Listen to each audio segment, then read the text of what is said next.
It was supposed to be just another school day at Crestwood High.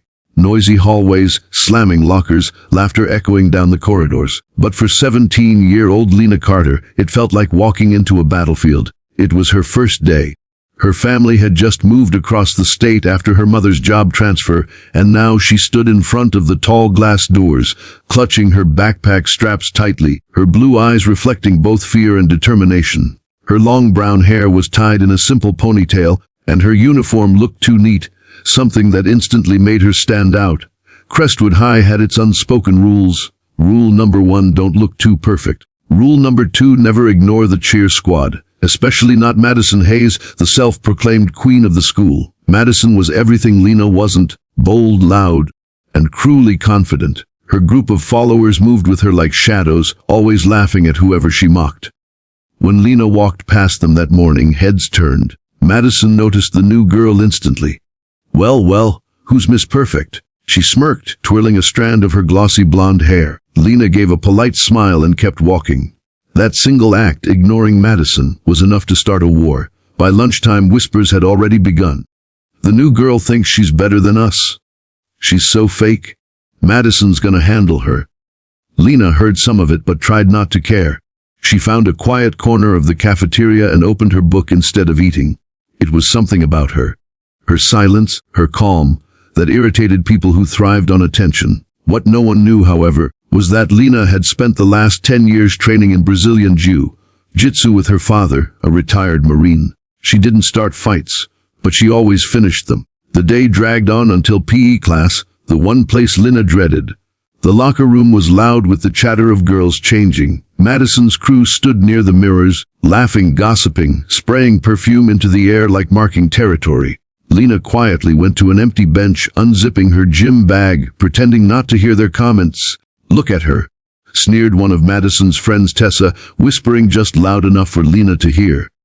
"Thinks she's too good to talk to us."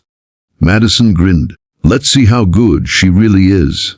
When Lena went to the showers after class, that's when it happened. Her towel was gone. Her uniform was missing from the bench. A giggle echoed from behind the lockers. Madison stood there, holding Lena's shirt, smirking like a cat that had cornered its prey. "What's wrong, new girl? Lost something?" she said mockingly. The other girls laughed, recording on their phones. Lena's heart raced, not out of fear, but anger. She wrapped herself in her small towel, keeping her composure. "Give it back, Madison," she said calmly. "Oh, you think you can tell me what to do?" Madison stepped closer, shoving her shoulder. "You're in my school now. You don't get to act like you're better than me." Lena stayed silent. Madison shoved her again, harder this time. The girls laughed. One tossed a bottle of shampoo that hit Lena's leg. That's when something inside her snapped. The years of staying quiet, of letting people talk down to her, of holding back because her father had told her never fight unless you must. Madison reached out to push her again, but Lena moved faster than anyone could see. She grabbed Madison's wrist, twisted it sharply, and in one fluid motion took her down to the tile floor. The laughter stopped instantly. Madison gasped as Lena locked her arm across her chest in a perfect armbar hold. Stop! What are you doing?"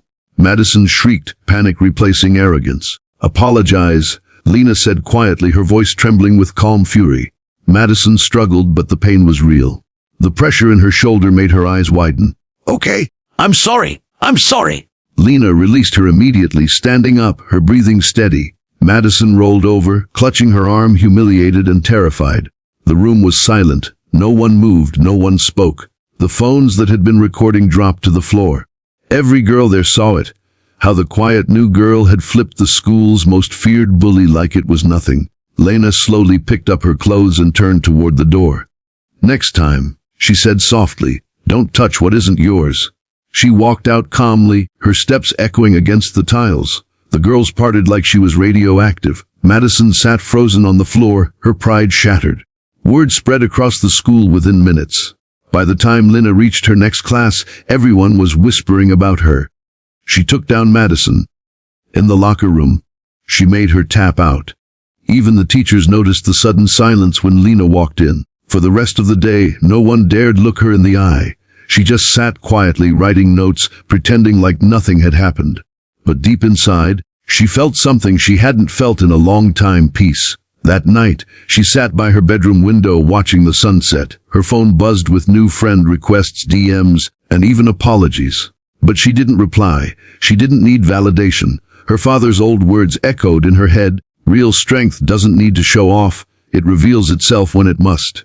The next morning, when she entered school, people moved aside to let her pass. Madison didn't show up to class that day. Some said she was still embarrassed.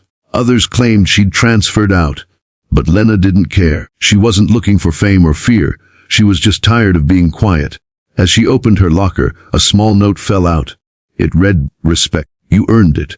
Lena smiled faintly, folding it into her pocket. For once, she felt like she belonged, not because she fought, but because she finally stood up for herself. She closed her locker door, the reflection of her calm face looking back. For everyone else, it was just another day at Crestwood High. But for Lena Carter, it was the day her silence became her strength.